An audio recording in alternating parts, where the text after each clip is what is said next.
네, 이 시간에는 로마서 11장 11절부터 16절 말씀까지 읽었습니다. 오늘은 로마서 45번째 시간으로 부제목은 멈추지 않는 하나님의 구원 계획입니다. 멈추지 않으시는 하나님의 구원 계획. 오늘 우리가 읽은 본문은 하나님께서 하나님의 백성을 얼마나 끝까지 사랑하시는지를 보여주는 말씀입니다. 사람은 쉽게 포기합니다. 누군가에게 조금만 실망해도 포기하고 몇 번 실패하면, 몇 번 실망하면 관계를 끊어버리고 기대했던 결과가 나타나지 않으면 돌아섭니다. 그러나 우리 하나님은 그렇지 않습니다. 하나님은 한 번 택하신 백성을 쉽게 버리지 않으십니다. 우리가 하나님을 떠나 있을 때에도 하나님은 여전히 우리를 붙들고 계시고, 우리가 넘어졌을 때에는 우리를 다시 일으키시며, 또 우리가 실패하여 넘어졌을 때도 여전히 우리를 향한 구원의 역사를 이루어 가시는 분이 우리 하나님이십니다. 로마서 11장은 바로 그런 우리 하나님의 신실하심을 보여주는 장입니다. 특별히 오늘 본문은 이스라엘의 실패와 넘어짐조차도 하나님의 구원의 계획 안에서 사용되고 있다는 사실을 우리에게 설명해 주고 있습니다. 자, 본문 11절 보겠습니다. 시작. 그러므로 내가 말하노니 그들이 넘어지기까지 실족하였느냐? 그럴 수 없느니라. 그들이 넘어짐으로 구원이 이방인에게 이르러 이스라엘로 시기나게 함이니라. 아멘. 여기서 말하는 그들이 누굴까요? 예수 그리스도를 거부한 이스라엘 백성을 가리킵니다. 아시다시피 이스라엘 백성은 오랫동안 하나님의 선택을 받은 백성이었습니다. 그래서 자기도 그렇게 얘기하고 다른 사람들도 그렇게 얘기하기를 이스라엘은 선택된 민족이다. 그래서 선민이라고 불렀습니다. 하나님께서 아브라함을 부르셨고 이삭과 야곱을 통하여 언약을 맺으셨고 모세에게 율법을 주셨고 수많은 선지자를 보내셔서 하나님의 뜻을 알리셨습니다. 그런데 문제는 정작 약속된 메시아이신 예수님께서 오셨을 때 어떻게 했습니까? 예수님을 거부했어요. 예수님을 십자가에 못 박아 죽였습니다. 그러면 예수님을 십자가에 못 박아 죽였으니까 하나님께서 이스라엘을 완전히 버리신 것이냐? 아니요. 바울은 단호하게 이렇게 대답합니다. 그럴 수 없느니라. 왜 그렇습니까? 하나님의 은혜는 인간의 죄보다 훨씬 크기 때문이에요. 그래서 하나님은 이스라엘의 거절을 통하여도 구원을 이루셨습니다. 자, 여기서 하나님께서 이스라엘의 거절을 사용하신 것은 단순히 실패를 성공으로 바꾸셨다는 것, 그 의미 이상이에요. 하나님은 십자가에서 우리의 죄를 심판하셨습니다. 예수님은요, 거절당하기만 한 분이 아니라 우리의 죄를 대신 짊어지신 어린 양으로 죽으셨어요. 자, 이스라엘의 거절과 인간의 죄악이 십자가에 모여가지고 어땠습니까? 예수님을 죽게 만들었습니다. 그런데 하나님은 그 십자가를 통해서 죄인을 살리셨어요. 그래서 우리의 소망은 내가 얼마나 착하게 사냐, 내가 얼마나 신실하게 사냐, 내가 얼마나 거룩하게 사냐, 그게 아니에요. 우리의 소망은 십자가에서 죽으시고 부활하신 예수 그리스도께 두는 거예요. 여기서 우리는 중요한 사실을 하나 배웁니다. 뭐냐 하면 저와 여러분이 넘어질 때가 있어요. 실패할 때가 있어요. 그러나 우리의 실패가 하나님의 계획을 무너뜨리지 못한다 이 말입니다. 네. 그런 우리의 죄와 실패는 결코 가벼운 게 아니에요. 하나님의 계획을 무너뜨리지 못한다 그래서 우리 죄는 하찮은 거야, 우리 죄는 아무것도 아니야, 그렇지 않아요. 우리의 죄와 실패는 굉장히 큰 거예요. 심지어는 하나님을 슬프게 하는 거예요.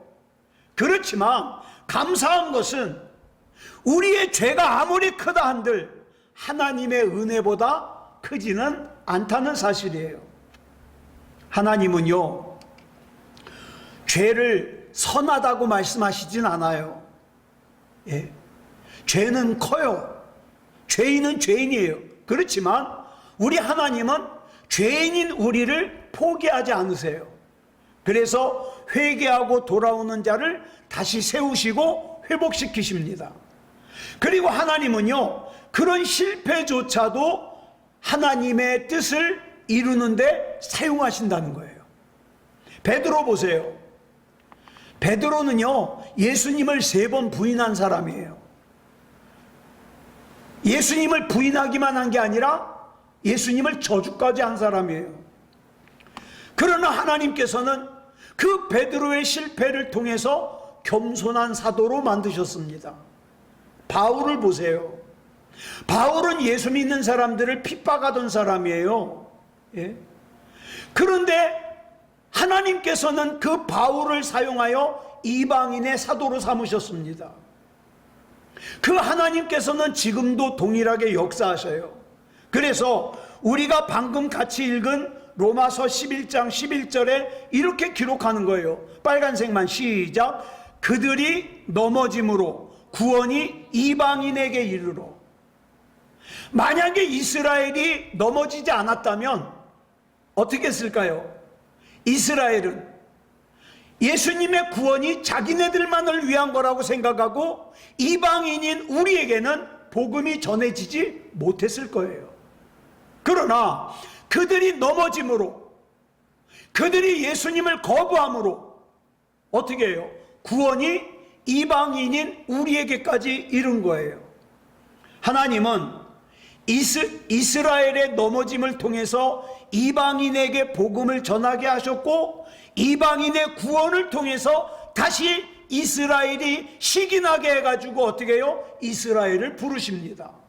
이것은 한마디로 말해서 뭐예요? 하나님께서 유대인과 이방인 모두를 긍휼 가운데 구원하시려고 하는 놀라운 계획이다 이 말입니다. 그러면 결국 이게 무슨 말이냐? 구원의 주도권은 인간에게 있지 않고 하나님께 있다는 뜻이에요. 이것이 하나님의 놀라운 구원의 계획입니다. 자, 본문 12절 보겠습니다. 시작. 그들의 넘어짐이 세상의 풍성함이 되며 그들의 실패가 이방인의 풍성함이 되거든 하물며 그들의 충만함이리요. 이스라엘의 실패가 이렇게 이방인에게 축복이 되었다면 만약에 이스라엘이 하나님께 돌아올 때에는 얼마나 더 큰 은혜가 되겠냐 이 말이에요. 여기서 우리는 하나님의 성품을 볼 수 있어요. 하나님은요, 버리시는 분이 아니에요. 회복시키시는 분이에요. 사람은요, 실패를 보면 뭐라고 생각합니까? 끝이라고 생각합니다. 그러나 우리 하나님께서는 실패 속에서도 계속해서 어떻습니까? 새로운 시작을 이루어내시는 거예요. 아브라함이요, 자기 아내 사라를 그랄과 애굽에서 2번이나 동생이라고 속였어요.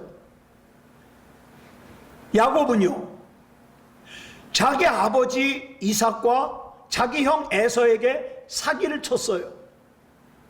모세는요, 애굽 병사를 때려 죽인 살인자예요.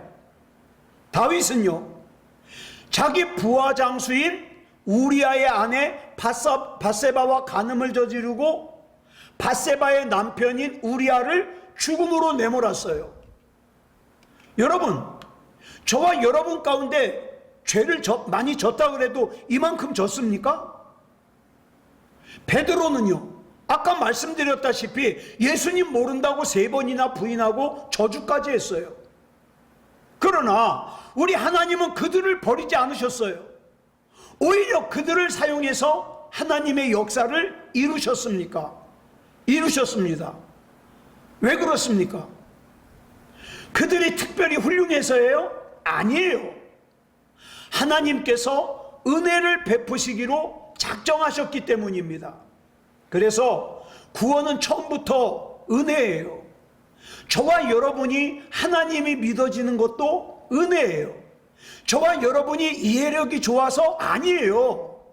저와 여러분보다 더 똑똑한 사람도 하나님을 믿고 싶어도 안 믿어지는 사람이 있어요. 그런데 하나님이 믿어지는 거 은혜예요. 그래서 구원은 처음부터 끝까지 하나님의 은혜입니다. 저와 여러분이 여기까지 온 것도 저와 여러분의 실력이 아니에요. 하나님의 은혜예요. 저와 여러분이 오늘 하나님을 예배할 수 있는 것도 하나님의 은혜예요. 예수님을 믿을 수 있는 것도 은혜예요. 기도할 수 있는 것도 은혜예요. 하여튼 구원은 처음부터 끝까지 다 은혜입니다. 자, 본문 13절부터 14절까지 보겠습니다. 시작. 내가 이방인인 너희에게 말하노라. 내가 이방인의 사도인 만큼 내 직분을 영광스럽게 여기노니 이는 혹 내 고륙을 아무쪼록 시기하게 하여 그들 중에서 얼마를 구원하려 함이라. 바울은 이방인의 사도인 자기의 직분을 영광스럽게 여긴다 그랬어요. 왜요? 이유가 뭐예요? 돈 많이 벌어서요? 명예로워서요? 권력이 주어져서요? 아니요. 오히려 바울은 복음을 전하다가 수없이 곤욕을 치러요. 배고파요, 추워요, 그 다음에 매 맞아요, 감옥에 갇혀요. 수없이 어려움을 겪었어요. 돌에 맞아요. 자, 또 타고 가던 배가 파선을 당해요. 그럼에도 불구하고 바울은요, 자기의 직분을 굉장히 자랑스럽게 여겼어요. 왜 그랬을까요? 복음을 전하는 자기의 직분은 사람을 살리는 일이거든요. 영혼을 구원하는 일이거든요. 여기서 우리는 바울의 마음을 이해해야 됩니다. 바울은 원래 교회를 핍박하던 사람이었어요. 그는 스데반 집사님이 돌에 맞아 죽을 때 그 스데반 집사님에게 돌 던지는 사람의 옷을 들고 있던 사람이에요. 스데반 집사님을 죽이라고 찬성한 사람이에요. 예수 믿는 사람들을 감옥에 가두던 사람이에요.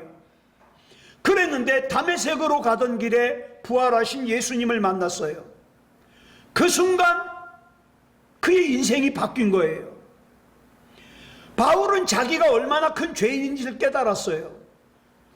그리고 그 큰 죄인인 자기가 하나님 앞에 얼마나 큰 은혜를 입었는지를 깨달았어요. 여러분, 아무리 교회를 오래 다녀도 자기가 얼마나 큰 죄인인지를 모르면 하나님 못 만납니다.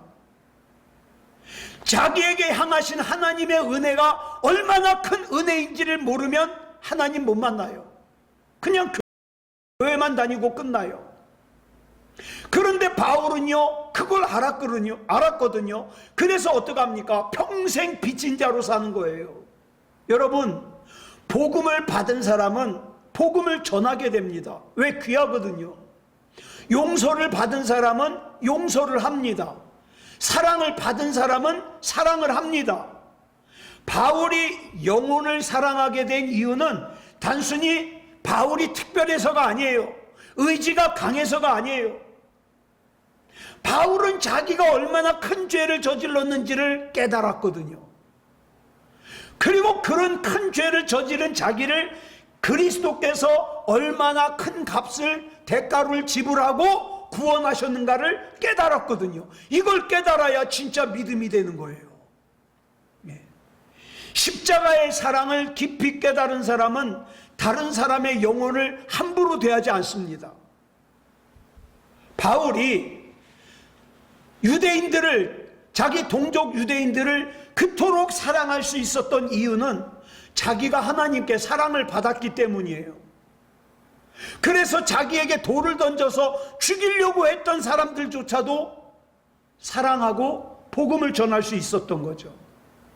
여러분, 우리가 전도하지 못하는 이유는요, 전도하는 방법을 몰라서가 아니에요. 예. 그럼 왜 못할까요? 받은 은혜를 몰라요. 받은 은혜를 잊어버렸어요. 내가 얼마나 큰 죄인인지를 잊어버렸어요. 십자가의 은혜가 얼마나 큰 은혜인지를 잊어버렸어요. 십자가의 은혜를 아는 사람은 영혼을 사랑하게 됩니다. 그러면서 하나님께서 이스라엘 백성을 반드시 구원해 주시리라는 믿음의 근거를 가지고 세 가지를 얘기를 해요. 그 첫 번째 근거가 뭐냐? 본문 15절에 나옵니다. 같이 읽겠습니다. 시작. 그들을 버리는 것이 세상의 화목이 되거든 그 받아들이는 것이 죽은 자 가운데서 살아나는 것이 아니면 무엇이리요? 조금 어려운 말씀이에요, 이 말씀. 자, 예수님을 거부하고 십자가에 못 박은 이스라엘을 지금 버리는 것이 이방 사람들에게 뭘 가져왔어요? 화목을 가져왔어요. 예? 그렇다면 그 이스라엘을 다시 받아들이는 것, 이스라엘이 구원받는 것, 이것이 또 이스라엘이 영적으로 죽었던 데서 부활하는 것이 얼마나 더 큰 은혜가 되겠느냐 이 말이에요.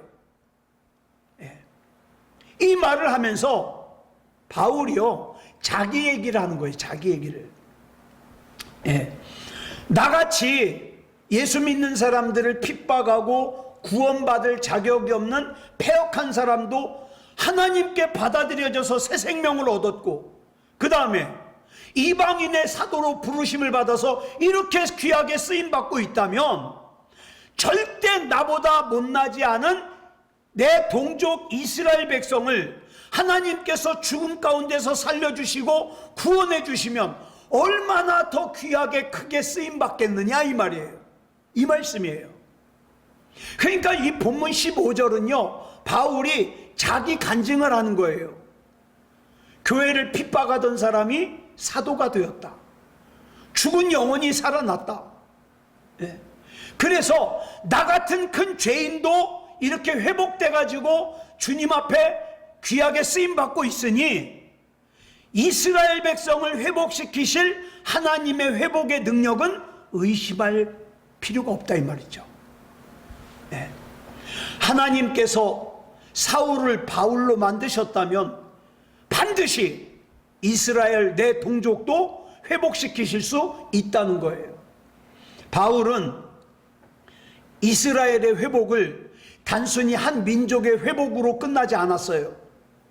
그 받아들여짐은 죽은 자 가운데서 살아나는 것 같은 부활의 사건과 같은 큰 사건으로 보는 거예요. 여러분, 저와 여러분이요, 나를 구원하신 주님을 모르다가 뭐 교회 다니고 안 다니고는 상관없어요. 교회 다니는 사람들 가운데서도 예수님을 못 만난 사람들이 많아요. 그러다가 어느 순간에 예수님의 은혜를 깨달았어요. 자, 그러면요, 이것이 그냥 깨닫는 걸로 끝나는 것이 아니라 뭐예요? 부활 사건이다 이 말이에요. 다시 살아나는 거다 이 말이에요.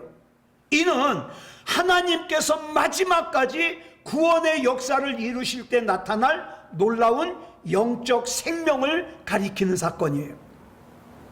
우리 하나님은요, 지금도 죽은 영혼을 살리시는 분이에요. 이스라엘 백성인 바울이 구원받았다는 것은 이미 하나님의 구원이 이스라엘에게 임했다는 뜻이에요. 여러분, 우리가 신앙생활할 때 우리 가족이 전부 신앙생활하지 않고 우리 가족들 중에서 나만 신앙생활할 때가 있잖아요. 자, 그러면 그 가족들의 구원을 위해서 얼마나 애간장이타게 기도를 하겠습니까? 또 엘리야처럼 주위 사람들이 영적으로 퍽퍽 넘어져 가는 걸 보면 얼마나 안타깝겠어요. 그런데 우리가 절대로 절망하거나 실망하거나 낙심하면 안 되는 것이, 자, 우리 가족 가운데서 내가 일단 구원받았다. 그러면 뭡니까? 이미 하나님의 구원이 우리 가정에 시작된 거예요. 나로부터. 내가 1번 타자예요. 우리 하나님은 또 다른 가족도 구원해 주실 거예요. 그러므로 우리는 낙심하지 않고 끝까지 기도해야 되는 거예요. 이 세상이 악하고 불의할수록 사람들은 이 세상이 도대체 어디까지 악해질 것인지 탄식을 합니다. 그럼에도 불구하고 절망하지 않는 것은 내가 지금 하나님이 믿어지잖아요. 내가 구원받았잖아요. 여러분, 내가 하나님이 믿어지는 것은 의심할 여지가 없잖아요. 자, 이건 무슨 뜻이냐? 이미 하나님의 구원이 내가 속해 있는 이 세상에 시작됐다는 거예요. 시작됐다. 그래서 나로부터 구원도 시작되고 복음도 시작된다. 그 다음에 두 번째 근거가 뭐냐? 본문 16절 상반절이에요. 우리 16절 보겠습니다. 시작. 제사하는 처음 익은 곡식가루가 거룩한즉 떡덩이도 그러하고. 구약시대 때 제사를 드릴 때 처음 익은 곡식가루로 하나님께 바쳤어요. 자, 이게 어떤 의미가 있냐? 출애굽기 23장 19절을 보면 이렇게 말씀하고 있어요. 시작. 내 토지에서 처음 거둔 열매에 가장 좋은 것을 가져다가 너의 하나님 여호와의 전에 드릴지니라. 우린 이걸 흔히 뭐라 그래요? 첫 열매라 그러죠. 여러분, 성경에서 첫째 것은요 굉장히 의미가 커요. 성경은 하나님의 것이라 그래요.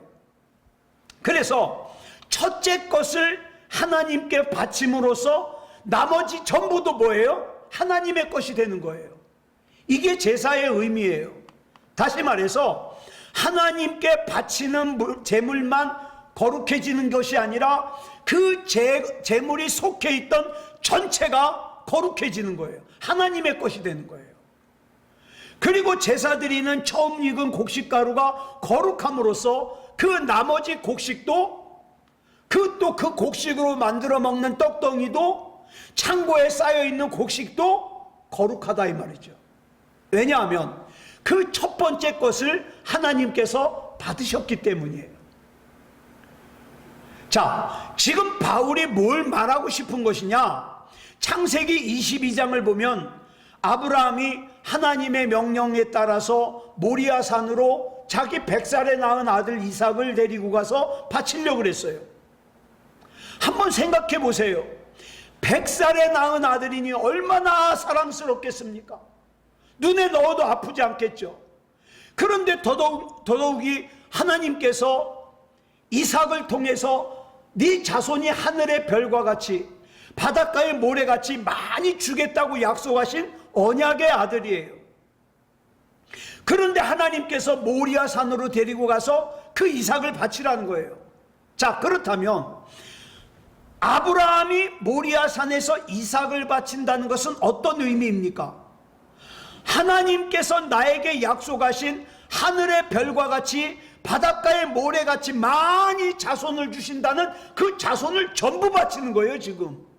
그렇잖아요? 그걸 하나님 앞에 전부 맡기는 거예요. 그래서 아브라함이 이삭을 바치려고 하는 순간, 그러니까 번제를 드리려고 칼로 이삭을 찌르려고 하는 순간 12절에 보니까 하나님께서 이렇게 말씀하셔요. 시작. 그 아이에게 내 손을 대지 말라. 그에게 아무 일도 하지 말라. 내가 내 아들 내 독자까지도 내게 아끼지 아니하였으니 내가 이제야 내가 하나님을 경외하는 줄을 아노라. 이게 지난 주일날 말씀드린 가치가 있는 예배예요. 저와 여러분이 예배를 1시간을 드리더라도 그 예배가 가치가 있는 시간이 돼야 되는 거예요. 하나님께서는 아브라함의 믿음을 받으셨고 이삭을 살려주셨어요. 뿐만 아니라 아브라함에게 다시 언약을 확인하시면서 그의 후손에게 큰 복을 주시겠다고 약속하셨습니다. 자, 그러면 여기서 바울이 말하고 싶은 게 뭐예요? 하나님께서 아브라함을 택하시고 언약을 주셨다면 그 언약에서 나온 이스라엘 백성 역시 하나님의 구원의 계획 안에 있는 백성이 아니냐 이 말이에요. 그러니까 이미 첫 열매를 받으신 하나님께서 이스라엘 백성의 열매도 외면하지 않으신다 이 말이에요. 이것이 왜 중요하냐? 저와 여러분이 때로는 하나님 앞에서 내 삶이 좌절이 될 때가 있어요. 걱정이 될 때가 있어요. 염려가 될 때가 있어요. 그러나 그러지 말 것은 저와 여러분의 인생은 이미 내 인생의 첫 열매를 하나님께 바친 사람들이에요. 나는 오롯이 하나님의 거예요. 그러니까 하나님의 것인 나는 하나님께서 책임지는 거죠. 그러니까 두려워하지 말라는 거예요.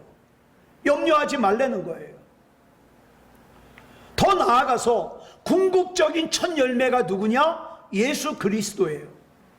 예수님은 죽은 자 가운데서 살아나신 첫 열매가 되셨어요. 그렇기 때문에 그분 안에 있는 모든 사람들, 저와 여러분을 포함한 모든 사람들도 어때요? 예수님이 얻으신 영원한 생명의 주인이에요. 하나님의 약속은 결국 예수 그리스도 안에서 완성됩니다. 그런데 이 말로는요, 바울이 성의 차질 않아요. 그래서 그 다음 세 번째 설명을 하는 거예요. 본문 16절 하반절에 보니까 뭐라 그랬습니까? 시작. 뿌리가 거룩한 즉 가지도 그러하니라. 감나무는요, 어디 갖다 심어도 감나무예요. 그죠? 가시나무는 어디 갖다 심어도 가시나무예요.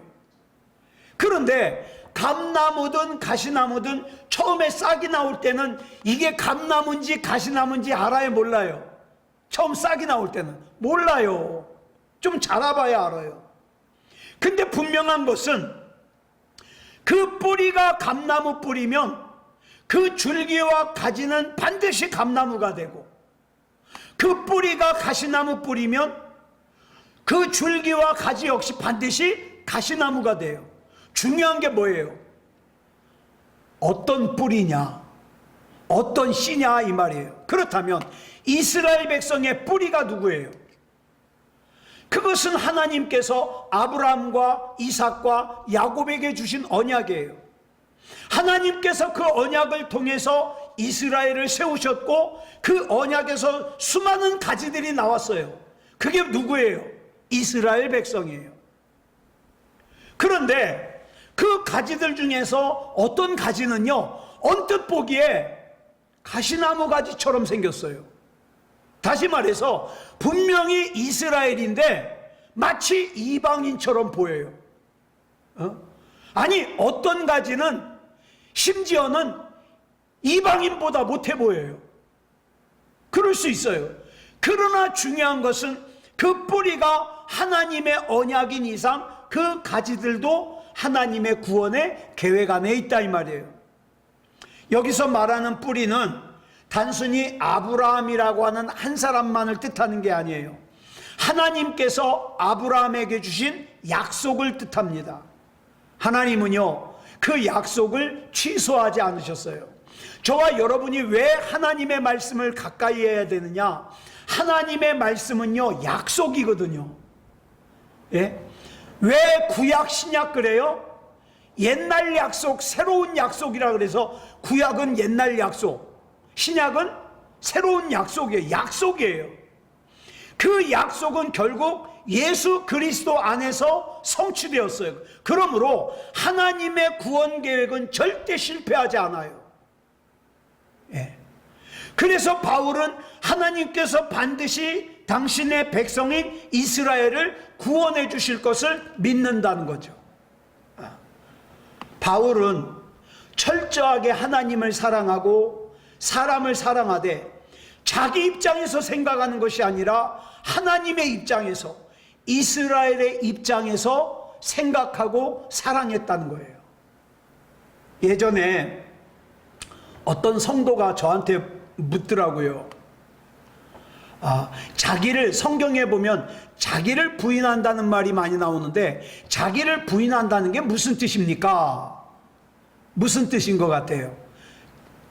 예수님이 그러시잖아요. 나를 따라오려거든 자기를 부인하고 자기 십자가를 지고 나를 따를 것이니라.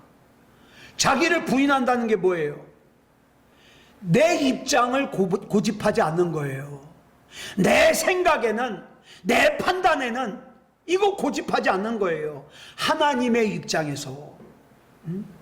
하나님께서 나 같은 죄인도 사랑하시고 용서하셨다면 이스라엘 백성은 더 말할 것도 없지 않느냐 이 말이에요.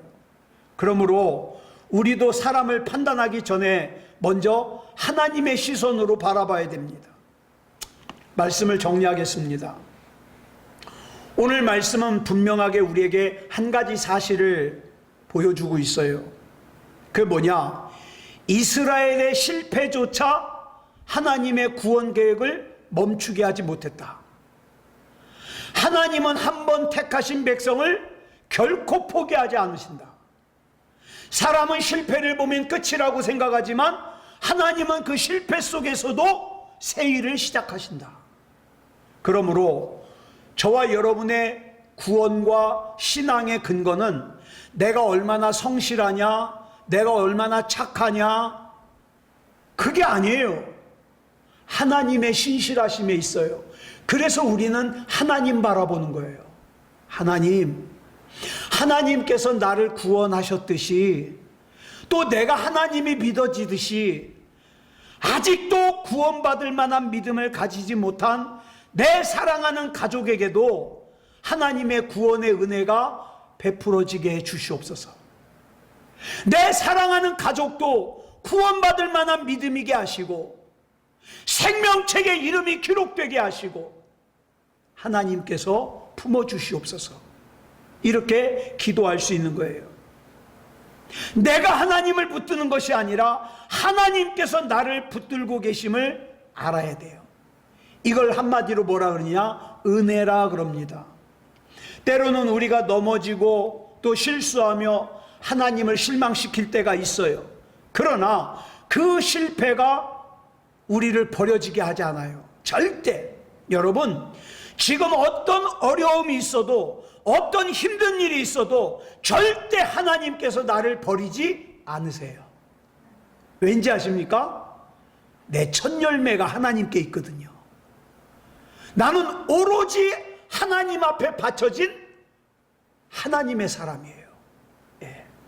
그래서 하나님께서는 때로는 내 실패까지도 사용해서 우리를 회복시키시고 다듬어 가시는 거예요.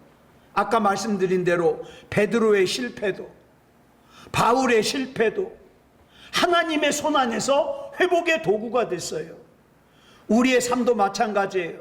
하나님께서는 지금도 죄인을 포기하지 않으시고 다시 일으키십니다. 그러므로 우리는 절대 낙심하면 안 돼요. 상황이 힘들어도 변화가 없어 보여도 하나님의 구원의 역사는 멈추지 않습니다. 이미 우리에게 임한 구원이 우리 가정과 내 사랑하는 가족들에게로 확장되는 것을 믿으시기 바랍니다. 한 사람을, 나라고 하는 한 사람을 살리신 하나님께서는 내가 속한 우리 가정도, 우리 교회도, 우리 공동체도 살리실 수 있습니다. 그러니 중요한 건 뭐냐? 우리 하나님 똑바로 바라보는 거예요. 하나님, 믿음다운 믿음을 가지고 하나님을 똑바로 바라보는 거예요. 그래서 그 하나님을 똑바로 바라보는 그 믿음을 가지고 끝까지 사랑하시는, 끝까지 회복시키시는 그 하나님을 의심하지 말고 그 은혜를 붙들고 승리하는 저와 여러분이기를 그리스도 예수님의 이름으로 축복합니다. 기도하겠습니다. 사랑하는 주님, 감사합니다. 오늘 이 시간에 우리를 향한 구원의 계획과 일하심을 멈추지 않으시는 하나님의 은혜를 살폈습니다. 하나님, 절대로 낙심하거나 좌절하거나 절망하거나 염려하지 말게 해 주시옵소서. 이미 우리는 우리의 첫 열매를 하나님 앞에 드린 하나님의 것입니다. 하나님의 것인 우리가 하나님의 은혜를, 하나님의 일하심을 의심하지 말고 믿음다운 믿음으로 살아갈 수 있도록 인도해 주시옵소서. 우리 하나님께서 늘 붙잡아 주시고 인도해 주실 줄 믿사오며 그리스도 예수님의 이름으로 감사하며 기도드렸사옵나이다. 아멘.